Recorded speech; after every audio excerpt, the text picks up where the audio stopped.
eh. May parating pa. So makikita natin kung gaano kabilis ang pag-responde ng mga kababayan natin. Shoutout naman dyan, sir. Live ko sa YouTube, KTV Pilipinas. Diba? Ayan na, mga kababayan. So wala tayong nakitang usok dahil fire out na daw. Thank God, dahil bagong-bago ito.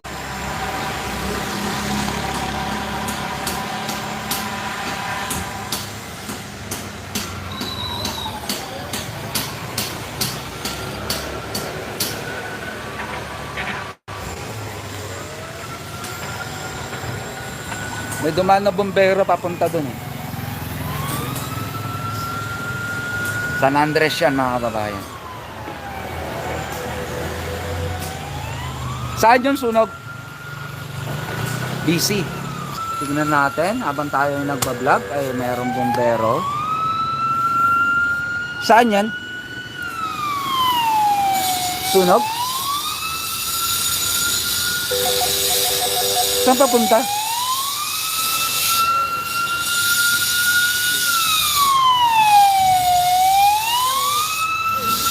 So habang muna tayo mga kababayan na titingnan natin kung saan ba to. Ilak ko lang muna itong aking motor.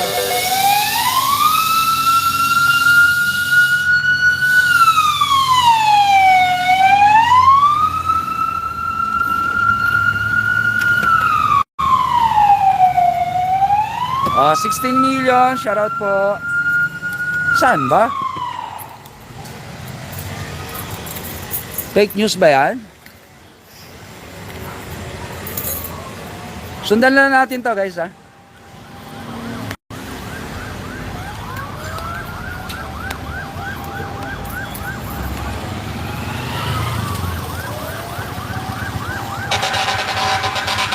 So nandito ang rescue mga kababayan.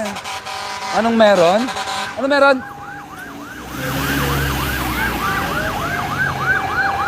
Wait lang guys, alam nila natin ha. Emergency po ito, emergency. Saan banda? Sa likod? Standby kayo dyan guys. Bibigyan na namin kayo ng update. Nasusunog na. Saan banda? Kabila. Doon ka sa kabila. Pero may daan dyan sa rado pa eh. Doon sa kabila?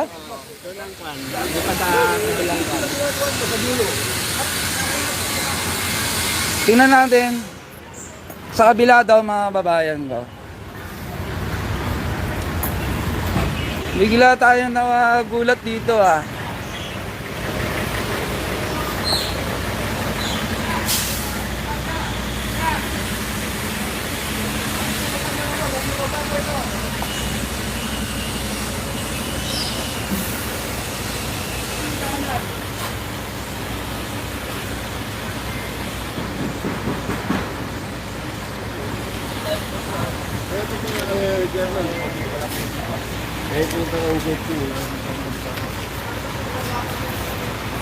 Saan ba da? Dito sa yung daan ng dito sa gilid ng ginagawang building. Ay, sa dulo? Yung bahay doon? Pero ano na, nagapan na rin, wala na. Wala na daw? Ayun pa naman, dito makita na yung Dami na natin bumbero kagad mga kababayan ko dito. Ayan. Well, para may idea kayo mga kababayan ko, si KTV Pilipinas ay eto yan. Barangay vlogger tayo. Ayan, kasama po tayo sa mga kapulisan, lalo na pag may mga ganitong tinatawag natin na emergency mga kababayan ay pwede po natin yung i-cover. Okay, so kasama po tayo sa advocacy group ng PNP and syempre sa mga Bureau of Fire Protection natin mga kababayan. And paki-like and share nga po itong video natin para makibalita naman po yung iba na makaka-fake news tayo dito. Biglang nagkagulo sa gilid ng pabahay ni Yorme Isko Dumagoso mga kababayan dahil di umano ay nasusunog, may nasusunog.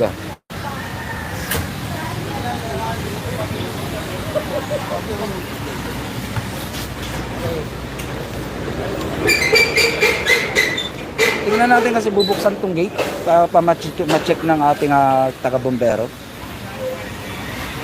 Saan daw dyan, sir? Bandang, yung orange yan, Oh, gilid daw niyan meron. Gilid daw mo po yun.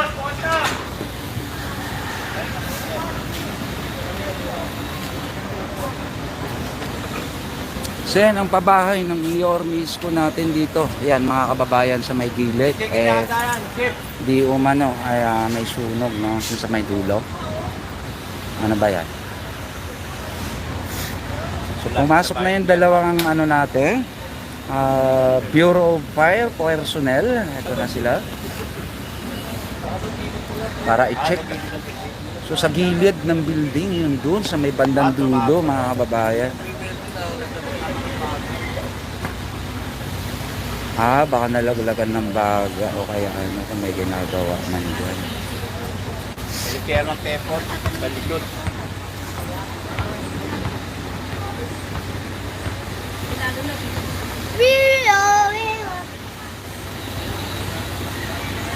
Daming kababayan.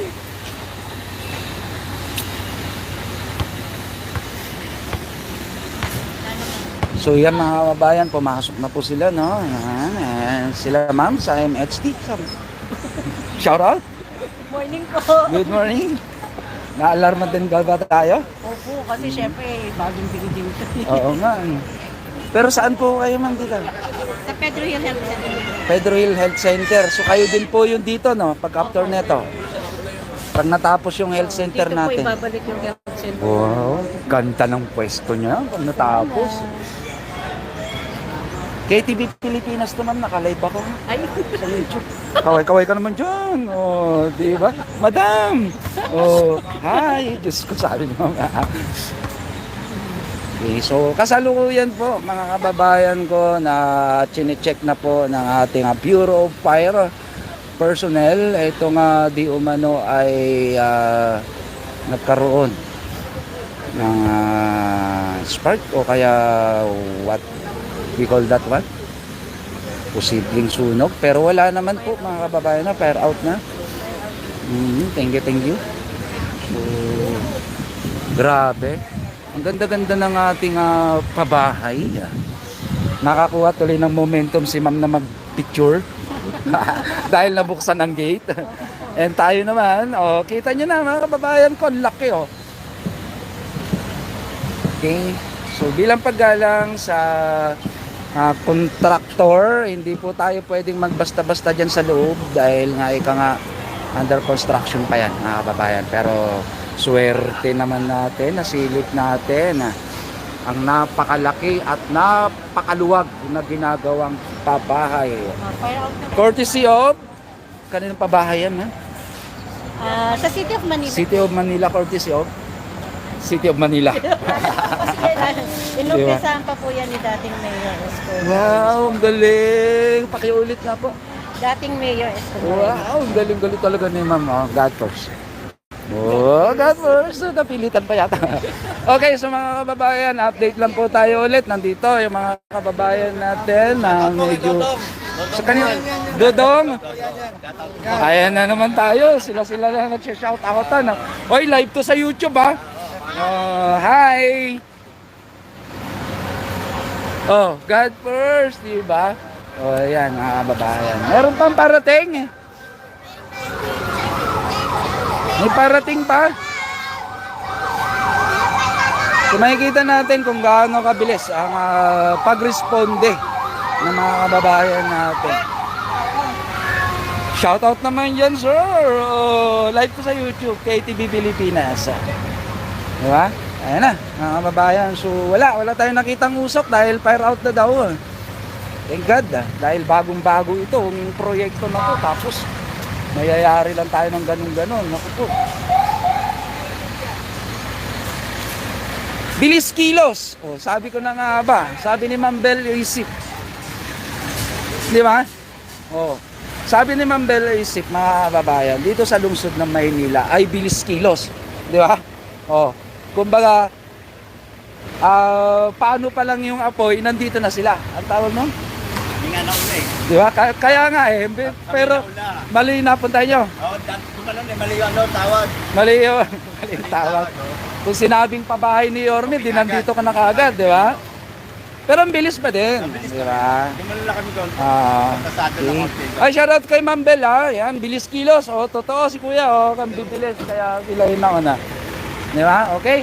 So, ano masasabi mga bossing? Dahil hindi natuloy yung Buti naman, nirespondan niya. nagkapasalamat ako dahil maradami gifts sa lugar namin. Mm-mm. At una, nagkapasalamat ako sa Diyos na ligtasan lahat. Salamat po. Okay, thank you. Yan, salamat. Hi sir, mahal kita. Yan oh, ganda naman ng ano ni boss. Okay, so yan mga kababayan. Oh, sino pa yung mga nandito? Tingnan natin. Nagulat naman ako doon. Bigla tayo nagkawangwangan sa ating ginagawang live streaming update sa pabahay ni Yorme Isko at ng lungsod ng Maynila mga kababayan. Okay, so as per doon sa nakita natin ay fire out na.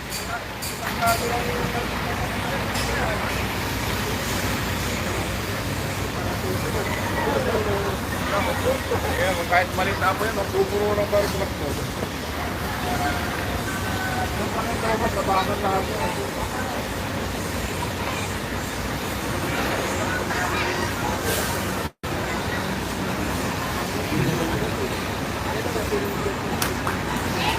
Nawala ba yung live natin?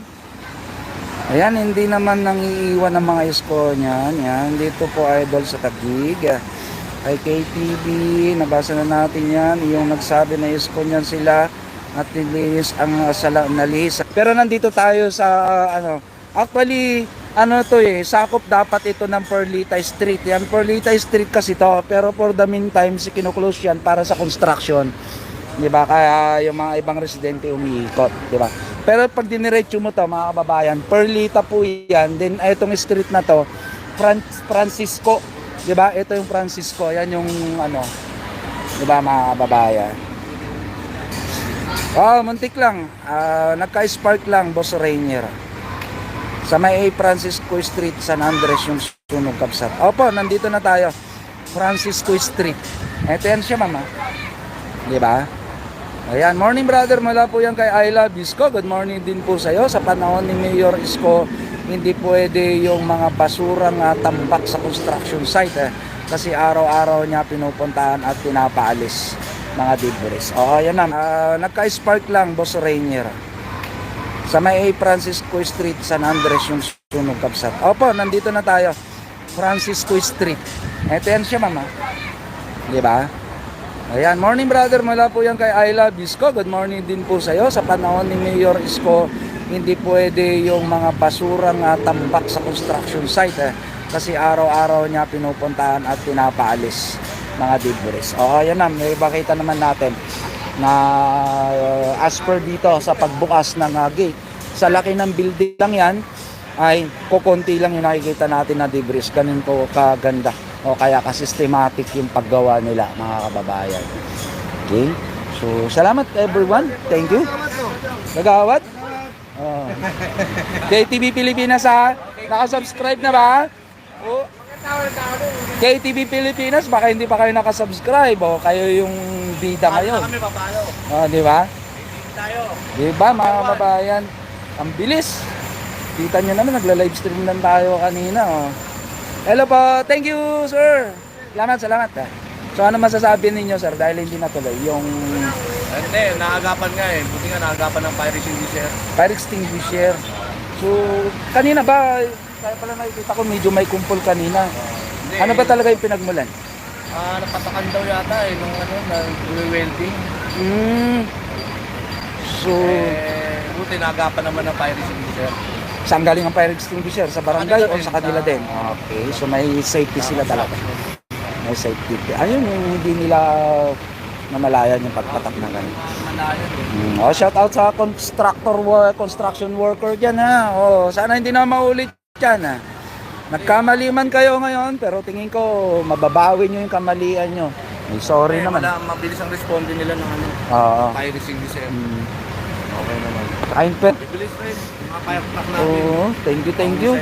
Iyan Imbis na maiksi lang yung live stream ko, napahaba tuloy. Sir, thank you. Ang bibilis nyo, ang bibilis ng responde. Oo. Kasi kung hindi bilis kilos, yari ka kay Mambel. Di ba? Kaya nga nandun yun sa slogan eh, oh, Mambel isip, mga kababayan, oh, bilis kilos yan. Di ba? Okay? And shout out din po sa ating barangay. Yan. Kay Ma'am Base B. Boleche and Council. Yan dito sa May District 5. Elwin Cheng, Sir Elwin, shout out po. Congressman Elwin Cheng. Okay? So, na. Tapos na. Dumating si Liberisa pala dito. Oh, shout out sa mga taga Liberisa. Ano, di ba? Nandito na, taga Liberisa. Uy, may kakilala ako dito. Sikat ka na ngayon sa YouTube, tol. Nakalive ako sa YouTube. Kailangan mo, ha? Kumusta? Mabilis mo rin rumisponde. Mga kabarangay, nandito ang Kasona na Pyra. Liberisa. Pero ikaw muna. Kaway-kaway ka naman dyan. Patingin mo naman yung mga viewer ko ba? Ayun nakalive ka sa YouTube. Live ka dyan. Diba? Live tayo. Congrats ha. Biglang nandito mga taga Liberisa natin ha. Liberisa 1 mga babayan. Liberisa Malati Fire and the Rescue Volunteer. Sana all. Team Yukpango, Malate. Bilis ha. KTV Pilipinas. Lagi ako nag-ano dun sa 720 pag may event dun hindi mo ako sinubscribe hanggang ngayon. Sa YouTube. Ayan Barangay Vlogger ng 711. Diba? Kaya pag may mga emergency na to at pinara kita, sama mo ko. Kasama tayo sa diba? Kasama tayo sa tinatawag natin na advocacy support group. Galing nakaka-proud naman. Shout out mga kababayan. Dito kayo? Samplor. Ha? Anong roof deck? Anong floor yung basketball court? Hindi nyo pa na Okay, thank you. May nagtatanong kasi sa streaming. Okay, uwi na kayo? Meron pa kami ang member dito, Bumbero. Kakain pa kayo doon? Galing. Kape lang muna. Kape. Almusal eh. Oo. Responde muna. Alam mo, para nagkataon kasi ina-update ko yung pabahay, tapos bigla ako nakarinig ng wangwang. Nandun yung motor ko naka-live stream na ako eh. Sabi ko kung may emergency pa yata, totoo na. Pero thank you dahil hindi na tuloy.